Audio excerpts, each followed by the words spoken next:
নমস্কার বন্ধুরা, একটি গুরুত্বপূর্ণ খবরে নজর রাখব। বয়সের ছাড়ের যে সিদ্ধান্ত কলকাতা হাইকোর্ট দিয়েছিল, সেখানে কিন্তু স্থগিতাদেশ দিল সুপ্রিম কোর্ট। আমি এই সময় এবং বর্তমান পেপার থেকে এই খবর আপনাদের শোনাচ্ছি, যেখানে বলা হয়েছে স্কুল সার্ভিস কমিশনের মামলায় কলকাতা হাইকোর্টের নির্দেশের উপর স্থগিতাদেশ দিল সুপ্রিম কোর্ট। বিস্তারিত খবরটা আমি কিছুটা আপনাদের সাথে শেয়ার করছি। নতুন নিয়োগে যোগ্য প্রার্থীদের বয়সের ছাড় ছিল মামলাটার বিষয়।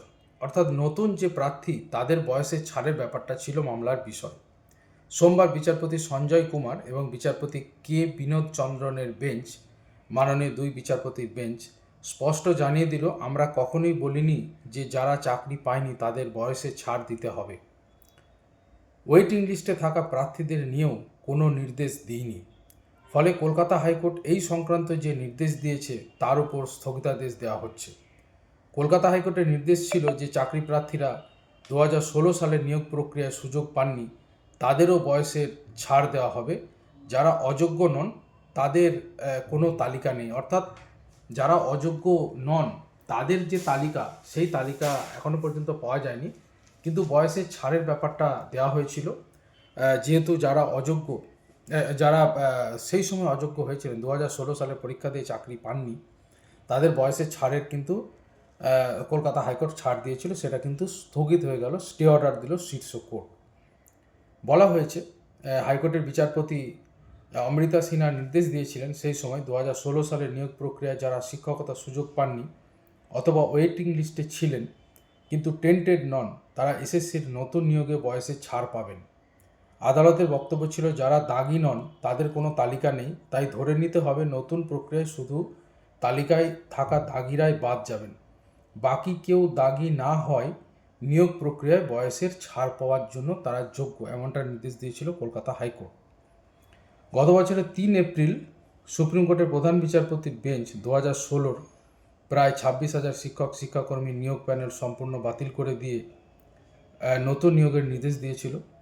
সেই সময় শীর্ষ আদালত জানিয়েছিল কর্মরত যেসব শিক্ষক নিয়োগ দুর্নীতিতে যুক্ত নন অথবা দাগিও নন, তারা নিয়োগে বয়সের ঊর্ধ্বসীমায় ছাড় পাবেন, নতুন পরীক্ষায় অংশ নিতে পারবেন।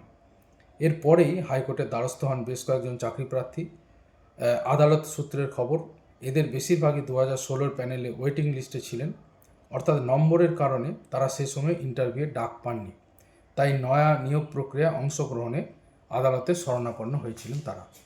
বন্ধুরা, খবরটা আমি কিছুটা আপনাদের পড়ে শোনালাম, আরও রয়েছে বিস্তারিত, কিন্তু মূল বিষয়টা হচ্ছে সুপ্রিম কোর্ট কিন্তু স্টে অর্ডার এই জন্যই করেছে, তারা পর্যবেক্ষণে বলেছে যে সব মামলার সব পক্ষকেই নোটিশও জারি করেছে তারা, শুধুমাত্র যেসব যোগ্য চাকরি প্রার্থী কর্মরত অবস্থায় চাকরি হারিয়েছেন তাদের ক্ষেত্রে কিন্তু বয়সের ব্যাপারটা জারি রেখেছে আদালত। অর্থাৎ আদালত, সুপ্রিম কোর্ট যেটা জানিয়েছে যে বয়সের ছাড় পাবেন শুধুমাত্র যারা চাকরিটা হারিয়েছেন, অর্থাৎ চাকরি করছিলেন এতদিন।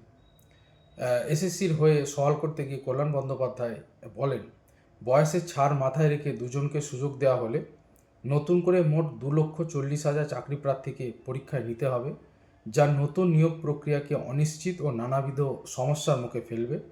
চলতি দ্বাদশের নিয়োগ প্রক্রিয়া ইন্টারভিউ শেষ হয়েছে 8 জানুয়ারি, শীঘ্রই মেধা তালিকা প্রকাশিত হবে, এমনটা কিন্তু তিনি জানিয়েছেন। অন্যদিকে মামলাকারীদের আইনজীবী বিকাশ রঞ্জন ভট্টাচার্য হাইকোর্টের রায় ও সুপ্রিম কোর্টের পুরনো রায় ব্যাখ্যা করে বোঝাতে চান কোন যুক্তিতে যোগ্য, বঞ্চিত, সুযোগ না পাওয়া প্রার্থীদেরও বয়সের ছাড় পাওয়া উচিত। বিচারপতি সঞ্জয় কুমারের পর্যবেক্ষণ, আদালত কখনো বলেনি যোগ্য অথচ সুযোগ না পাওয়াদের ছাড় দিতে হবে। এই যুক্তিতেই তিনি হাইকোর্টের রায়ের উপর কিন্তু স্থগিতাদেশ জারি করেন। পরবর্তী শুনানি রয়েছে মার্চ মাসে। যাই হোক, আপাতত বয়সের ছাড়ের যে ব্যাপারটা, সেটা কিন্তু সুপ্রিম কোর্টের অর্ডারে কিন্তু স্টে অর্ডার হয়ে গেল।